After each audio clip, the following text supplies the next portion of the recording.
Well, some of the deaths that you allude to were, apparently of natural causes, not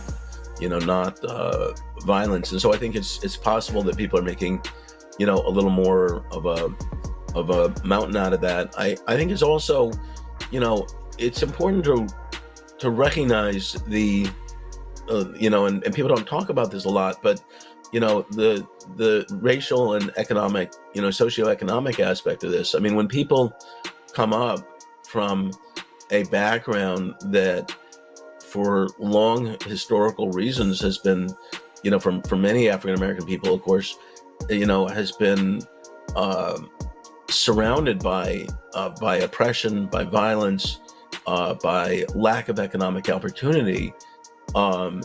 It shouldn't come as a surprise that, sometimes when people then do come into money, that they're not able to, and I'm not speaking of Diddy specifically, but perhaps of some of the people around him, are not able to handle it as well as someone who comes from a more privileged background. The hip-hop world is focused on Diddy as his empire seems to be in trouble. Federal investigations began even before authorities raided his homes in Miami and Los Angeles. The rapper and producer has faced several legal issues since his ex-girlfriend Cassie Vieira filed a federal lawsuit against him. The lawsuit included serious allegations such as sexual misconduct, assault, and trafficking. Although Cassie settled the case the next day, other lawsuits continue.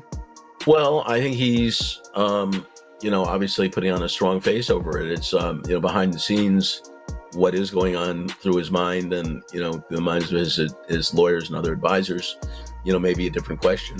But there's, obviously, for anyone living in the public eye, the way Diddy, very much, is, there has to be some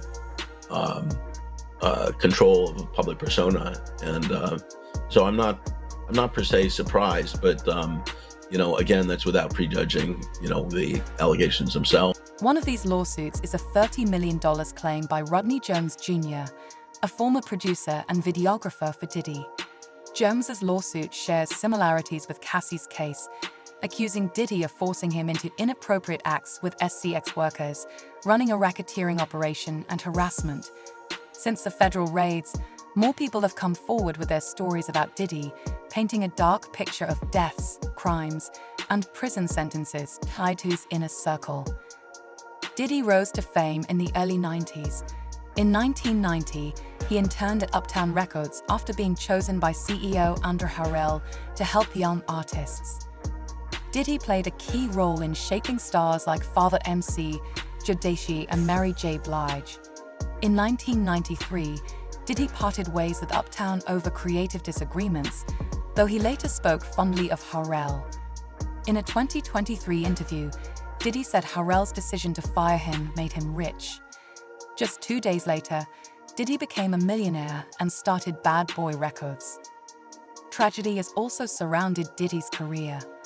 Andrew Harrell died in 2020 at age 59 due to heart problems.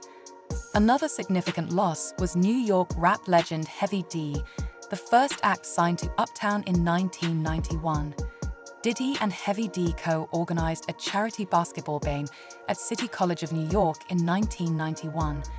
The event turned tragic when nearly 5,000 people crowded into a gym meant for 2,700.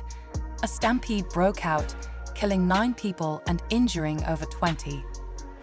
Both Diddy and Heavy D, real named Dwight Myers, were held responsible for the 1991 tragedy at City College of New York. While neither faced criminal charges, multiple wrongful death and personal injury lawsuits were filed. Diddy reportedly settled the last of these lawsuits in 2000. Heavy D later passed away in 2011 due to pulmonary embolism caused by a blood clot in his leg. Diddy credited Heavy D as the person who gave him his first big break in the music industry. Another key figure from Diddy's Uptown Records days was Kim Porter, the mother of 3 of his children. Kim began as an assistant at Uptown Records after being hired by Andrew Harrell. She and Diddy were in an on-and-off relationship from 1994 to 2007. During that time, they had 3 children: Christian Combs, and twin daughters Delilah and Jessie. Their relationship reportedly ended after Kim suspected Diddy of being unfaithful while she was pregnant. Shortly before the twins were born, Diddy welcomed another daughter with someone else. Kim is often referred to as the love of Diddy's life. However, former Bad Boy artist Mark Curry claimed that Diddy was abusive toward Kim, alleging he broke her nose and tapped her phones. Kim passed away in 2018 after experiencing flu-like symptoms. Days later, a medical examiner ruled her cause of death as pneumonia. After recent federal raids, Kim's ex, Al B. Shaw, the biological father of Diddy's stepson Quincy Brown, hinted that Diddy may have been involved in his 2022 health scare. Speaking at the Equal Justice Now Awards, Al B. Shaw announced plans for a documentary about his life and said, "Hold on to your britches. You'll understand how I ended up in a coma." He also made a cryptic remark seemingly aimed at Diddy, saying, "You're going to need to call Homeland Security." Al B. Shaw was hospitalized in July 2022 and spent over 2 months in a coma. He later revealed that he had been intubated, put on a ventilator, and required a tracheotomy. He also needed a liver transplant. A source told Page 6 that the idea of Diddy being responsible for Al B. Shaw's hospitalization is crazy and fake news. The source added, "Anyone who thinks Al was a great dad should ask where he's been for the last 3 decades."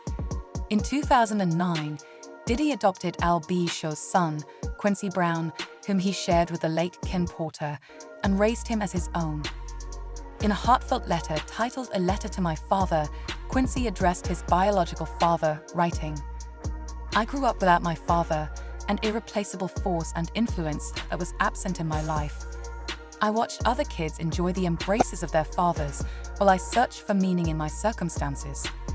Albert Brown, known as Al B. Shaw, is my biological father, but Sean Combs, known as Diddy, has been a father figure for as long as I can remember. He's the person I look up to and appreciate as a father. He molded me into who I am today, and I'll always try to live up to his expectations. He has always supported me, and I will forever love and respect him. As for my biological father, the only thing I've inherited from him is his appearance."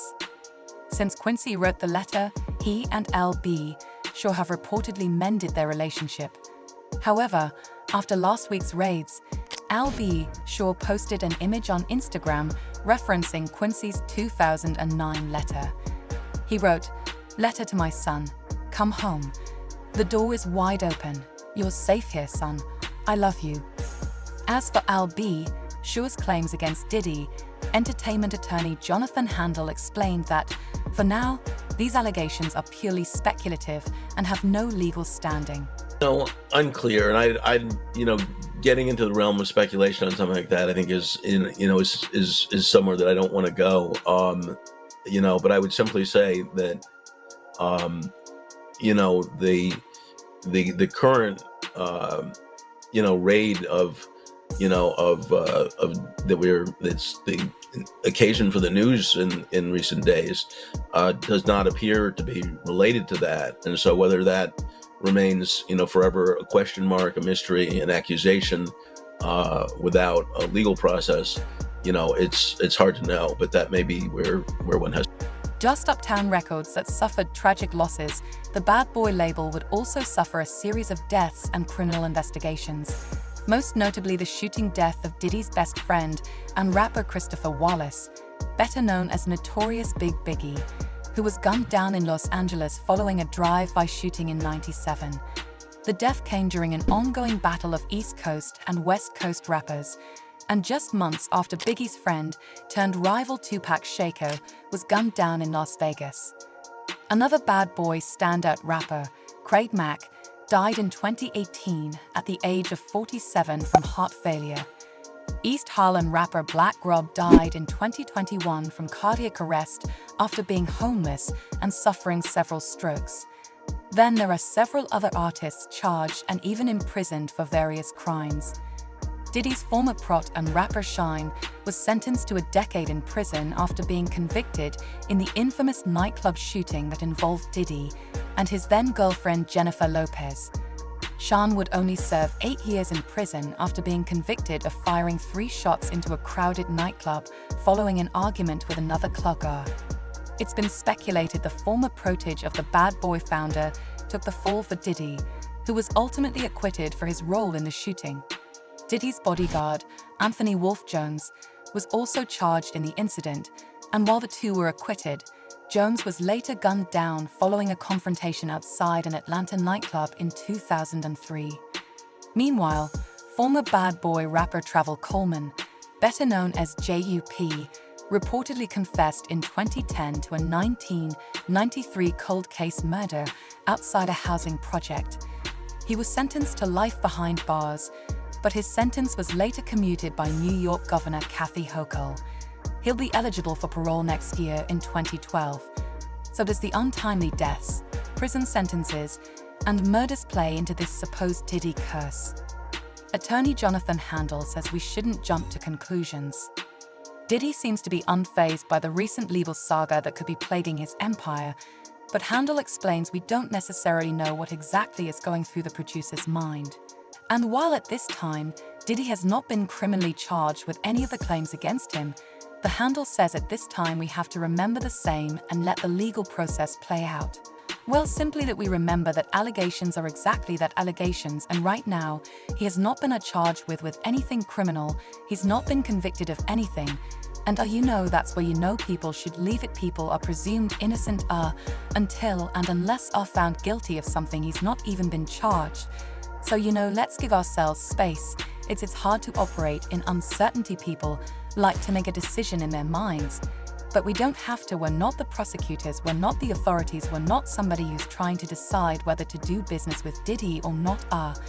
And so most of us don't have to make a decision on that, and probably should let the process play out. Diddy has remained relatively silent throughout the ongoing sex trafficking probe, but did break his social media silence on Sunday to wish his followers a happy Easter, but notably turned off the comments on the post after last week's raids.